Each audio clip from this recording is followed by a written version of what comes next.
Hi friends, ఎలా ఉన్నారంతా? బాగున్నారా? మన కోరికలు చిన్నవైనా అవి తీరినప్పుడు వచ్చే సంతోషం మాత్రం కొండంత. అర్థం కాలేదా? అయితే వీడియో లాస్ట్ వరకు చూడండి, మీకే అర్థమవుతుంది. ఇంతకీ నా చేతిలో ఉన్న బ్యాగ్ ఏంటి అనుకుంటున్నారా? దేని గురించి ఈ కథ అంతా? అదేంటో చెప్పే ముందు నేను మన సబ్స్క్రైబర్ కోసం తీసుకున్న గిఫ్ట్ అయితే మీకు చూపిస్తాను. ఇది మన సబ్స్క్రైబర్ కోసం తీసుకున్నాను. ఎందుకు, ఎవరికి అనేది తర్వాత ఖచ్చితంగా మీతో షేర్ చేస్తాను. అలాగే దీంతో పాటు నా కొడుక్కి నేను ఒక చిన్న కడియం అయితే తీసుకున్నాను. ఇంకా నేను చెప్పిన ఆ చిన్న కోరిక కొండంత సంతోషం ఏంటో తెలుసా? మా ఆయన చేతుల మీదుగా ఆయన సెలెక్ట్ చేసిన పట్టీలు తీసుకోవాలని చాలా రోజుల నుంచి అనుకుంటున్నాను.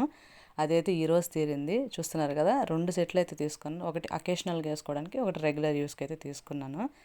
మోస్ట్లీ నేను అంత సింపుల్గా ఉండడానికి, సింపుల్ థింగ్స్ యూస్ చేయడానికి ప్రిఫర్ చేస్తాను. కాబట్టి సింపుల్గా తీసుకున్నాను. బంగారం అనే కాదు, వెండైనా, గాజులైనా, ఆఖరికి చిన్న పువ్వు అయినా సరే భర్త చేతుల మీద తీసిస్తే వచ్చే సంతోషమే వేరు. ఇంతకీ నేను తీసుకున్న ఈ 2 పట్టీ సెట్స్లో మీకు ఏదైనా నచ్చిందా? అయితే మీకు ఏ సెట్ నచ్చిందో కింద కమెంట్ సెక్షన్లో కమెంట్ చేసేయండి ఫ్రెండ్స్.